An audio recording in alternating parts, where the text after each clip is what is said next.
Hey les amis, c'est Xav the Master et bienvenue dans une nouvelle vidéo de Rise of Kingdom.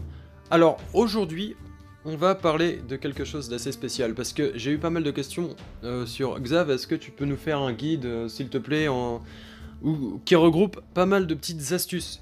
Et ouais, carrément, je peux faire un guide. Donc, je vais vous expliquer un petit peu déjà comment on peut cumuler sur deux events.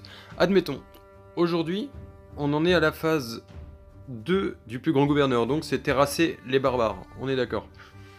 Mais il y a aussi l'épreuve de Loire, qui termine dans 8 heures. Alors, le but du jeu, c'est de faire un maximum de barbares pour récupérer un maximum de récompenses avec les coffres de Loire. Donc, moi je tape des barbares entre 21 et 25, parce qu'on n'est plus sur le KVK, maintenant on est retourné sur notre royaume initial. Donc je tape des barbares entre 21 et 25 pour faire un maximum de points. Donc éventuellement me classer aussi. Du coup je suis 10ème. Donc pour que je sois 9ème là il me faut encore 100 000 points à peu près. Non 60 000 points. D'accord. Donc pour être 9ème il me faut encore à peu près 60 000 points. Donc là on nous dit aussi faire des barbares mais ne pas utiliser tous ces réserves de points d'action. Ouais, mais ce coup-là, moi je vais les utiliser parce que j'aimerais bien mettre mes tours de guet au niveau 24 pour m'avancer au maximum pour la suite, pour faire mes T5. Et c'est le meilleur moment pour gagner des flèches de résistance. Donc je vais vous montrer quelque chose. Alors, vous allez dans vos mails, donc vous récupérez vos colliers d'os. Et là, je les utilise pas encore. Parce que je vais essayer d'en looter à peu près 30 pour avoir un maximum de récompenses. Donc je sais pas si une technique à moi-même, je sais pas si ça fonctionne vraiment, mais plus on en ouvre, plus on a de récompenses, ce qui est normal, et je préfère avoir un gros chiffre que pas beaucoup. Donc là, pour les tours de guet au niveau 25, il me faut 3000 flèches de résistance, j'en suis à 2880, donc c'est assez simple. Hop, et on continue. Donc voilà. Vraiment, les barbares, c'est vraiment la chose la plus importante que vous pouvez faire, parce que, comme on peut voir, ça apporte beaucoup de ressources, ça apporte des gemmes. Donc encore des coffres de ressources, ça amène des accélérateurs d'entraînement de 1 minute, de 5 minutes. Ça rapporte aussi des accélérateurs 1 minute sablier, non négligeable. Ah oui, quand on tape les barbares comme ça, quand on y va vraiment la fleur au fusil comme on dit, je m'en fiche de qui je vais mettre en premier commandant pour tanker, etc. Enfin... Les barbares sur la carte, ils sont moins forts que ceux sur le KVK, donc je m'en fiche un petit peu en fait de savoir qui va être le premier à taper, parce que en général ils tapent tous assez fort et c'est assez rapide même pour des barbares 25, donc bon. Là je me fais pas de soucis là-dessus. On va voir aussi comment optimiser sa vitesse dans cette vidéo là, comment optimiser sa vitesse quand nos ennemis ils nous attaquent. Alors je vais vous montrer ça avec par exemple Belisaire et Cao. Pour la vitesse de marche, même, attendez, je vais regarder juste Cao, il a 2 et Minamoto, il a 4. Donc je vais utiliser plutôt Belisaire et Cao. Et Minamoto, pardon. Donc là, ils sont rentrés. Hop, allez, hop, on les fait rentrer à la maison. Donc là, je récupère mes colliers en os. À la limite, je vais les faire taper celui-là pour le fun. Non. Terminer les points d'action. On va les soigner les troupes. Et important aussi de soigner ses troupes, même si on se dit ouais mais quand on fait du barbare ça nous met beaucoup de troupes à l'hôpital, ça nous fait utiliser des ressources. Ouais mais en général les ressources que vous utilisez vous les regagnez ici. Donc bon c'est pas trop important. Donc là on en a 25, on ouvre. Et là 44 flèches de résistance, on peut voir des accélérateurs de construction de 5 minutes. Des accélérateurs de 5 minutes d'entraînement, 5 minutes de recherche, 5 minutes de soins. Et pas mal de ressources en vrai. Vous pouvez regarder, hein, 336 x 10 000, ça fait 360 000. On est plutôt dans du correct. Et puis, si on m'a posé aussi une question sur une de mes dernières vidéos. Pourquoi tu n'utilises pas tous tes Loire? Ben, parce que mon Loire est déjà maxé. Pour l'instant, je l'utilise pas parce que sinon... Bah, je vais cramer des points d'action pour rien. C'est sûr, je vais avoir des fragments de plan. Mais pour l'instant, c'est pas le genre de plan qui m'intéresse. Donc, voilà la réponse. Alors... Tac. Bon, normalement, il devrait pas tarder à rentrer. Ok. Vitesse de marche avec Belisaire et Minamoto. Alors je mets directement pour avoir ma cavalerie. Bélisaire. En mobilité. Minamoto. Il est là. Ok. C'est parti. Alors, une façon d'aller vite. Admettons, il y a quelqu'un qui nous attaque. Vous rentrez dans un point de ressource. Vous allez en chercher un autre. À chaque fois que vous allez entrer dans un point de ressource et que vous allez en ressortir, c'est comme si il était obligé, même si ça se fait automatiquement, c'est comme si votre adversaire était obligé de recliquer sur vous et de remettre attaque. Du coup, ça perd un petit peu de l'inertie et vous gagnez quelques secondes par rapport à lui pour en échapper par exemple. Et donc du coup, de cette manière-là, vous pouvez aller très très rapidement entre chaque structure. Vous voyez la vitesse qu'on part ? Donc vraiment utiliser la cavalerie pour faire ça. Mais ça marche aussi avec l'infanterie, avec l'archerie, même si c'est moins rapide. Vous voyez, hein, de cette manière-là, hop, on rentre dans le point de ressources, on en ressort, on retourne dans un autre. C'est assez rapide, en vrai.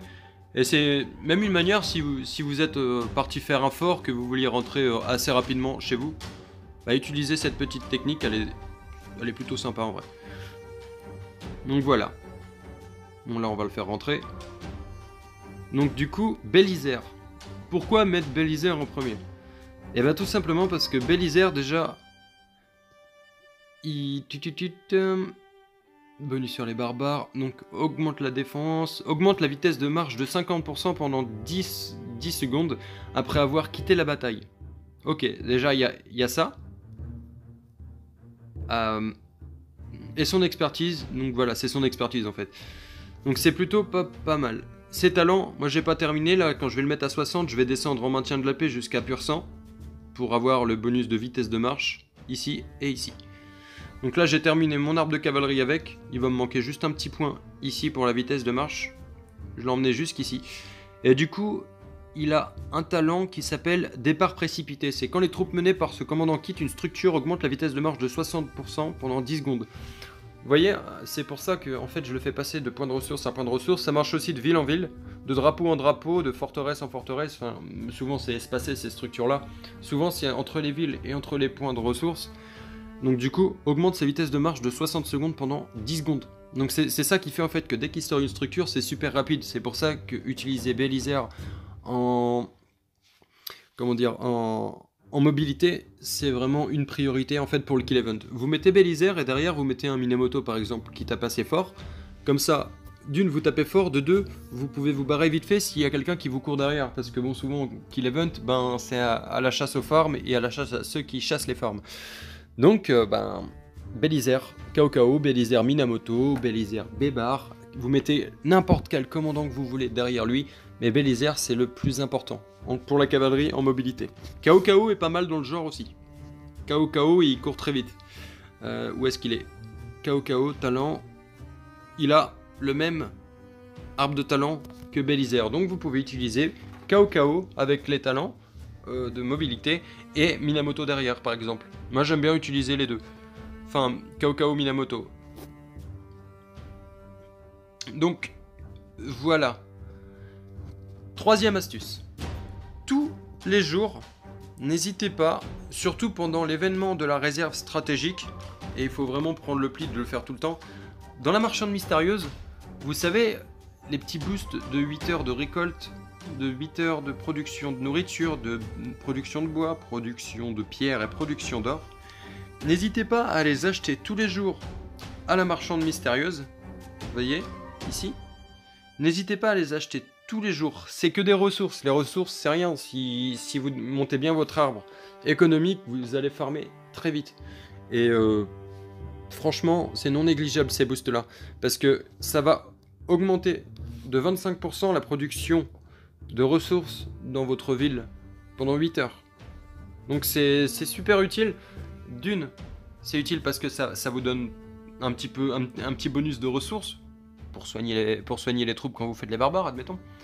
Ça vous remplit des quêtes secondaires, ici les objectifs journaliers. Et il faut vraiment les mettre tous les jours. Franchement, moi je les utilise tous les jours. J'en ai beaucoup parce que je les achète aussi tous les jours. Mais vraiment, les utiliser tous les jours, c'est super important. Honnêtement, c'est vraiment super important. Et pendant la réserve stratégique, ça vous apporte beaucoup de caisses. Et du coup, ça vous permet aussi de faire un pas en avant dans le classement pour avoir des têtes de Cléopâtre, admettons, pour être dans les 100 premiers.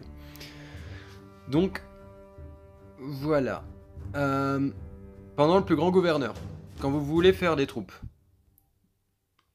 attendez d'avoir le buff de royaume pour lancer vos troupes.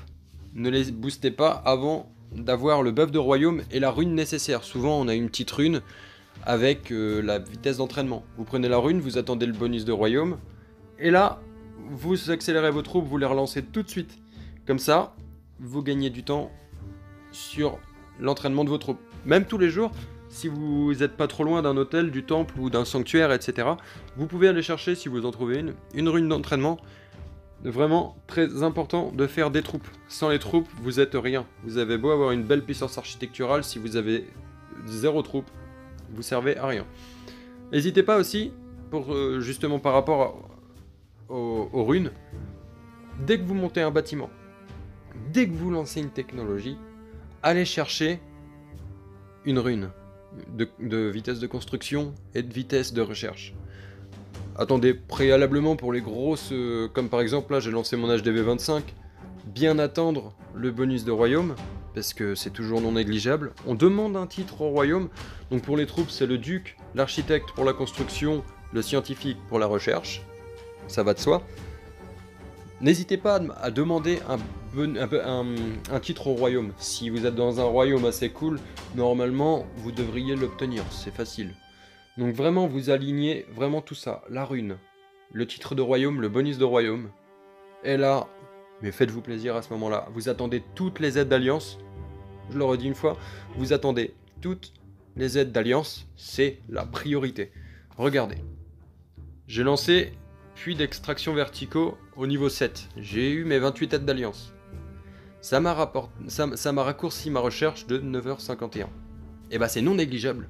Parce que raccourcir une recherche de 10 heures, c'est 10 heures d'accélérateur en moins que vous allez mettre lorsque vous allez vouloir l'accélérer pour un event ou même ça vous fait gagner... Moi là ça va me faire gagner 10 heures de mon temps pour lancer la prochaine recherche. C'est super cool. Là il me reste un jour. Ben si j'avais pas attendu les aides d'alliance, enfin il m'aurait resté un jour et 10 heures. Donc bon, non négligeable. Super important. Numéro 5. Votre centre d'alliance. Mettez-le toujours au même niveau que votre hôtel de ville. Super important. Le nombre d'aides d'alliance, ça va vous aider énormément pour utiliser beaucoup moins d'accélérateurs, que vous pouvez aussi acheter dans la marchande mystérieuse. Il faut vraiment y penser. Dernier point. Si vous démarrez ce jeu, si là vous êtes en train de regarder la vidéo de Xav the Master, que vous êtes nouveau sur ce jeu, que vous n'êtes pas abonné déjà, abonnez-vous. Faut s'abonner, on clique sur la cloche de notification et on met un gros pouce bleu. On n'hésite pas à rejoindre les Discord qui sont en lien de la description, c'est hyper important aussi. Mais surtout, si vous démarrez le jeu, vous lancez votre premier HDV, vous avez passé le tutoriel, vous lancez HDV 2, 3, etc. Ça va vous demander de monter des bâtiments quand vous montez l'HDV. Le principal bâtiment que vous allez devoir monter, c'est votre hôtel de ville. Et votre centre d'alliance, et votre académie. C'est les 3 bâtiments principaux qui doivent suivre en même temps que l'hôtel de ville. Les seuls bâtiments qui suivront après votre hôtel de ville, c'est la carrière pour monter la taverne pour monter le mur pour monter l'hôtel de ville. Ça va être à chaque hôtel de ville, vous allez devoir monter le mur. Pour le mur, il faut monter la taverne, pour la taverne, il faut monter la carrière. C'est tout. Ensuite, il va y avoir d'autres bâtiments, ça va être expliqué quand vous allez cliquer sur l'hôtel de ville et que vous allez vouloir le monter. Donc c'est tout. Et vraiment, attendre toutes les aides d'alliance, utiliser des runes. Si vous démarrez le jeu, utilisez des runes. Il n'y aura pas encore de titre au royaume, etc. Au début des royaumes. Mais prenez une rune. Si les sanctuaires ne sont pas encore débloqués au début du chapitre de royaume, c'est pas grave. Vous le lancez quand même, mais vous attendez vraiment toutes les aides d'alliance avant d'utiliser vos accélérateurs. Surtout si vous êtes en free-to-play. Parce que si vous êtes en free-to-play, que vous utilisez vos accélérateurs sans attendre toutes les aides d'alliance, mais qu'est-ce que vous allez en perdre des heures et des heures d'accélérateurs. Au bout d'un moment, ça va se compter en jours d'accélérateur que vous allez perdre si vous attendez pas toutes les aides d'alliance. Donc vraiment, soyez vigilants avec ça. Sinon, N'hésitez pas à vous abonner, à cliquer sur la cloche de notification, à mettre un gros pouce bleu sur cette vidéo, et si vous avez des questions, n'hésitez pas à les poser, posez-les en commentaire, ou alors venez sur Discord, rejoignez-moi, et envoyez-moi un message personnel sur Discord, je tâcherai de répondre très rapidement si vous avez des questions. Si ce genre de vidéo vous plaît, n'hésitez pas aussi à me le prévenir, car je pourrais en faire un petit peu plus souvent, et il y a des grosses nouveautés qui vont arriver sur la chaîne, ça va être vraiment ouf. Franchement, non, je le dis clairement, ça va être ouf. Terrible. Il va y avoir un nouveau style de vidéo qui va sortir, unique, qui n'a jamais été fait sur ce jeu, qui, à ma connaissance, n'a jamais été fait sur YouTube, enfin sur certaines chaînes, ou alors si ça a été fait, ce n'est pas connu. Donc vraiment, j'ai eu une idée de génie. On va voir si cette idée de génie, vous allez l'aimer. Donc, n'hésitez pas à vous abonner, à cliquer sur la cloche de notification, comme d'habitude, le gros pouce bleu qui fait plaisir. Et les amis, c'était Xab The Master, et à très vite.